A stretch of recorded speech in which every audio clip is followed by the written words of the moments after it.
ಅಲ್ಲಿ ಉಲ್ಲಂಘನೆ ಆಗಿದೆ. ಅಲ್ಲಿ PCPNIT ನೋಡಲ್ ಅಧಿಕಾರಿ ನಮ್ಮ ಜೊತೆಯಲ್ಲಿದ್ದರು. ಅಲ್ಲಿ PCPNIT ಆ್ಯಕ್ಟ್ ಅನುಸಾರ ಬೋರ್ಡ್ಗಳು ಇರ್ಬೋದು, ಆಮೇಲೆ ರಸೀದಿ ಬುಕ್ ಇರ್ಬೋದು, ಸಪ್ರೇಟ್ ರಿಜಿಸ್ಟರ್ ಇರ್ಬೋದು, ಕಾಮನ್ ರಿಜಿಸ್ಟರ್ ಇರ್ಬೋದು, CCTV ಇನ್ಸ್ಟಾಲೇಷನ್ ಇರ್ಬೋದು, ವಾಶ್ರೂಮ್ ಇರ್ಬೋದು, ಒಳಗೆ PCPNIT ಆ್ಯಕ್ಟ್ನ ಪುಸ್ತಕ ಇರ್ಬೋದು, ರಸೀದಿ ಬುಕ್ ಇರ್ಬೋದು, ಪ್ರತಿಯೊಂದು ಸಹಿತ ನಾವು ಗಮನಿಸಿದಾಗ ಯಾವುದೂ ಸಹಿತ ಅಲ್ಲಿ ಕಂಡು ಬಂದಿಲ್ಲ. ಹೀಗಾಗಿ ನಾವು PCPNIT ನೋಡಲ್ ಅಧಿಕಾರಿಗಳಿಗೆ ಅವರಿಗೆ ಶೋಕಾಸ್ ನೋಟಿಸ್ ಕೊಡಬೇಕಂತಕ್ಕಂಥ ಸೂಚನೆಯನ್ನು ಕೊಟ್ಟಿದ್ದೀವಿ.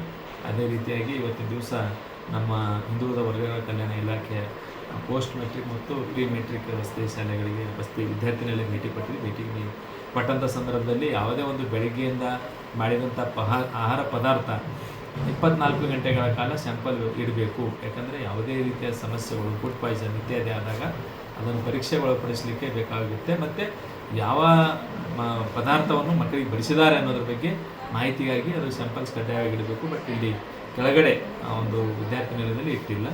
ಅದೇ ರೀತಿಯಾಗಿ ದವಸ ಧಾನ್ಯಗಳು ಸಹಿತ ನಾವು ಗಮನಿಸಿದ್ವಿ. ನಮ್ಮ ಪ್ರಕಾರ ಇವತ್ತು ಕಡಲೆ ಬೀಜ ಇರ್ಬೋದು, ಆಮೇಲೆ ಡ್ರೈ ಫ್ರೂಟ್ಸ್ ಇರ್ಬೋದು, ಕಳಪೆ ಮಟ್ಟದಿಂದ ಕೂಡಿದಂಥ ಆಹಾರ ಪದಾರ್ಥಗಳು ಸರಬರಾಜು ಮಾಡಿದೆ ಅಂತ ನಾವು ಡಿಸ್ಟಿಕ್ ಆಫೀಸರ್ ಅವರಿಗೆ ವಾರ್ಡನ್ ಅವರು ಯಾವ ಕಾರಣಕ್ಕಾಗಿ ಇದನ್ನು ತೆಗೆದುಕೊಂಡಿದ್ದಾರೆ ಅದರ ಬಗ್ಗೆ ಎಕ್ಸ್ಪ್ಲೇಷನ್ ತೊಗೊಂಡು ಆಯೋಗ ವರದಿ ಸಲ್ಲಿಸಬೇಕಂತ ಸೂಚನೆಯನ್ನು ಕೊಟ್ಟಿದ್ದೆ.